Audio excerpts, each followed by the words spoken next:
Dear students, this is our 10th video lecture of class 5th SST. We have completed 2 chapters of SST. Today we will discuss the 3rd chapter, that is factors that affect our climate.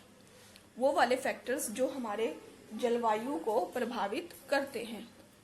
The weather keeps on changing every day. जो weather है, मौसम होता है, वो हर रोज बदलता रहता है. Some days are bright, sunny and hot, whereas others are cloudy, rainy and cold. कुछ दिन आसमान बिल्कुल साफ होता है, धूप निकली होती है और गर्म होता है. और whereas जबकि कुछ दिन आसमान में बादल छाए होते हैं, बारिश हो रही होती है और बहुत ठंड होती है. The temperature, rainfall, pressure and the conditions of the atmosphere.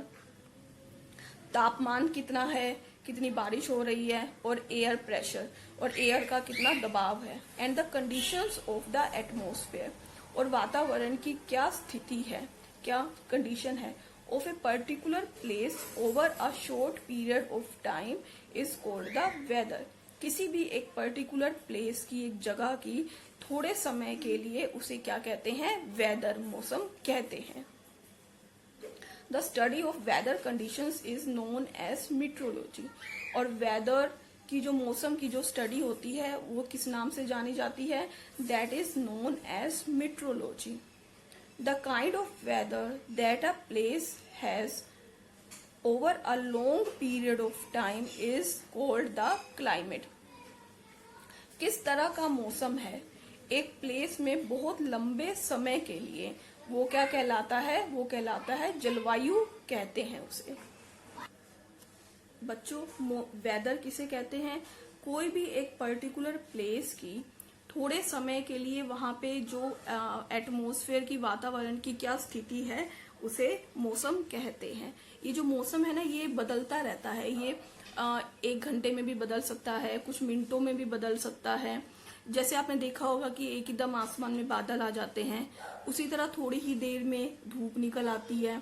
ये मौसम ही है, दिस इज कॉल्ड वेदर. ये थोड़े थोड़े समय में बदलता रहता है. और जो क्लाइमेट है, क्लाइमेट एक प्लेस की बहुत ही लंबे समय के लिए वहां का वेदर कैसा है उसे क्लाइमेट कहते हैं. A place is said to have a dry climate if it gets very little rain over a period of many years. कोई भी एक जगह का जो वहां की जो जलवायु है वो बहुत गर्म इसलिए होगी क्योंकि वहां पे बहुत लंबे समय के लिए बारिश नहीं होती है. जैसे आपने देखा होगा कि राजस्थान है, वहां पे बहुत ज्यादा गर्मी होती है, वहां पे बहुत कम बारिश होती है या फिर होती ही नहीं है. A place that gets a lot of rain, और एक प्लेस में, एक स्थान में जहां बहुत ज्यादा बारिश होती है फॉर मैनी ईयर्स, कई सालों तक, is said to having a wet climate. उसे क्या कहते हैं, वेट क्लाइमेट कहते हैं. Look at the following weather science used in the weather forecast. ये सभी क्या है, ये है वेदर साइंस, मौसम के चिन्ह हैं, जो कि जब हम टीवी में हम न्यूज देखते हैं तो उसमें हमें बाद में मौसम की जानकारी दी जाती है ना, तो उस मौसम की जानकारी को देते समय वो बहुत सारे साइंस का यूज करते हैं. ये सभी वही साइंस है. जैसे क्लाउडी, अगर बादल छाए हुए हैं तो वो ये वाला साइन दिखाते हैं. रेनी, अगर बारिश हो रही है तो ये वाला साइन दिखाते हैं. अगर धूप निकली हुई है, सनी है मौसम, तो ये वाला साइन दिखाते हैं. स्ट्रॉन्ग ब्रीज, मतलब अगर बहुत तेजी से हवा चल रही है तो फिर ये वाला साइन वो दिखाते हैं. Weather and climate affect our life in many ways. जो मौसम और जो जलवायु है वो हमारे जीवन को कई तरह से प्रभावित करता है. Suggest any 2 ways in which the climate affects our life, your life. बच्चों, ये आपको 2 ways यहाँ पे राइट डाउन करने हैं. This is your homework. Different parts of the world have different climates. पूरे संसार में डिफरेंट पार्ट्स में डिफरेंट, अलग अलग तरह की क्लाइमेट होती है, जलवायु होती है. ये आप सबको पता ही है. कोई देश बहुत ज्यादा गर्म होते हैं, कोई देश बहुत ज्यादा ठंडे होते हैं. There are many factors that influence the climate of a place. बहुत सारे फैक्टर हैं जो जलवायु को प्रभावित करते हैं। बच्चों देखो यहाँ पर this is sun and this is earth. यहाँ पर जो सन रेज है वो बिल्कुल डायरेक्ट सीधी जा रही है इक्वेटर पर। तो इस प्लेस में ना बहुत ज्यादा गर्मी होती है, क्योंकि सन रेज बिल्कुल सीधी है, सीधी होंगी तो मतलब वहां पर बहुत ज्यादा गर्मी होगी। और इस प्लेस पे और इस प्लेस पे यहाँ पे जो सन रेज है वो वर्टिकल जा रही है, तिरछी, मतलब वहां पे स्लांटिंग, यहाँ पर तिरछी सन रेज आती है नॉर्थ पोल पे और साउथ पोल पे, इस प्लेसेस पे। इसलिए यहाँ पे बहुत ज्यादा सर्दी होती है। जहां पर सूरज की किरणें सीधी आएंगी वहां पर गर्मी होगी, जहां पर सूरज की किरणें तिरछी आएंगी आप सबको पता है कि वहां पर मौसम बहुत ज्यादा ठंडा होगा। First point, distance from the equator, equator से दूरी। The rays of the sun heat the surface of the earth, जो सूरज की किरणें हैं वो धरती की सतह को गर्म कर देती हैं, आप सबको पता है इस बारे में। लुक एट द डायग्राम, अभी हमने पीछे डायग्राम में देखा है। The sun rays are more direct और परपेंडिकुलर नियर द इक्वेटर, जो सूरज की किरणें हैं वो इक्वेटर पर बिल्कुल सीधी आती हैं। These rays fall over a smaller area and make the place hot. ये जो सूरज की किरणें एक छोटे से एरिया पे आती हैं पर उस प्लेस को बहुत ज्यादा गर्म बना देती हैं।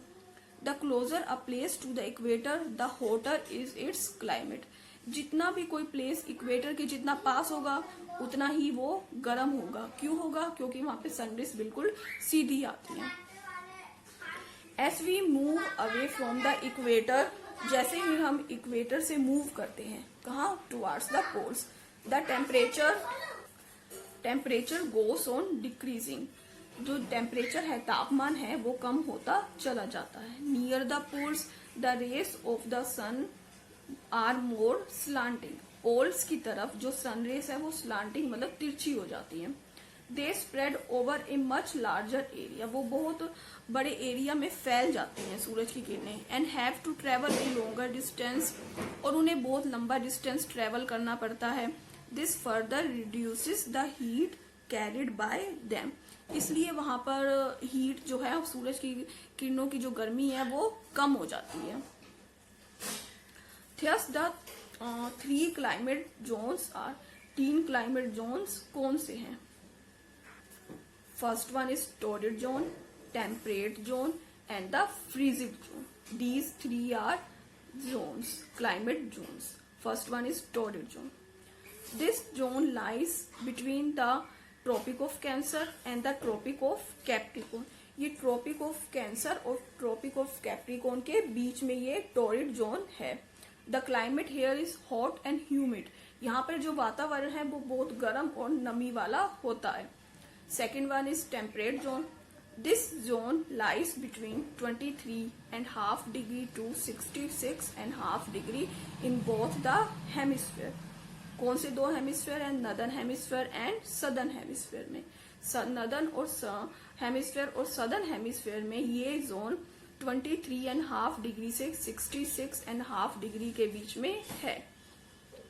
It is neither hot NOR very cold in this zone. इस जोन में ना ही बहुत ज्यादा गर्मी होती है ना ही बहुत ज्यादा सर्दी होती है। The frigid zone, this zone lies between the Arctic Circle and North Pole in the northern hemisphere.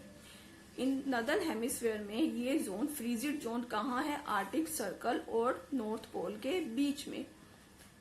And Antarctic Circle and South Pole in the southern hemisphere. और सदर्न हेमिस्फीयर में ये फ्रीजिड जोन एंटार्क्टिक सर्कल और South Pole के बीच में है। The rays of the sun are very slanting in this zone. इस zone में भी जो सन रेस है वो स्लांटिंग जाती है। Hence it is extremely cold here, इसलिए यहाँ पर बहुत ज्यादा सर्दी होती है। जैसे कि नाम से ही पता चला फ्रीजिड जोन, बहुत ज्यादा सर्दी यहाँ पर होती है। The region is permanently covered with thick layer of ice. यहाँ पर इस क्षेत्र में ना परमानेंटली हमेशा के लिए बहुत मोटी लेयर जो आइस की है वो हमेशा बिछी रहती है। The closer a place is either to the North Pole और साउथ पोल। कोई भी जो प्लेस है वो या तो नॉर्थ पोल के या फिर साउथ पोल के जितना पास होगा, the colder is its climate, उतना ही वहां का क्लाइमेट ठंडा होगा। Thus distance from the equator is a very important factor. इसलिए जो डिस्टेंस है इक्वेटर से वो बहुत इंपॉर्टेंट फैक्टर है that decides the climate of a place, और जो किसी भी प्लेस की जो क्लाइमेट है उसको डिसाइड करता है। बच्चों, इस डायग्राम को ध्यान से देखो और इसको समझो। This is earth, 0 degree is called equator. This is North Pole and it is also called Northern Hemisphere. This is South Pole and it is also called Southern Hemisphere. This is torrid zone. First zone, torrid zone. You can see this is torrid zone. यहाँ पर torrid zone में जो sun rays है वो बिल्कुल सीधी direct आती हैं, इसलिए यहाँ पर बहुत ज्यादा गर्मी होती है।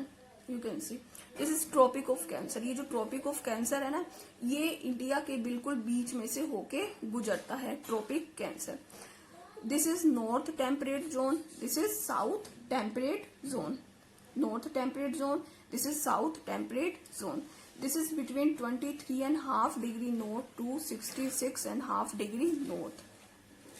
And the south temperate zone, it is between 23.5 degree south to 66.5 degree south. This is north frigid zone. This is south frigid zone. You can see north frigid zone and south frigid zone. This zone lies between the Arctic Circle and North Pole. North frigid zone lies between the Arctic Circle and North Pole, and the South frigid zone lies between the Antarctic Circle and South Pole. बच्चों, इस diagram को ध्यान से दोबारा समझने की कोशिश करना, and the rest of the chapter we will discuss tomorrow. Thank you.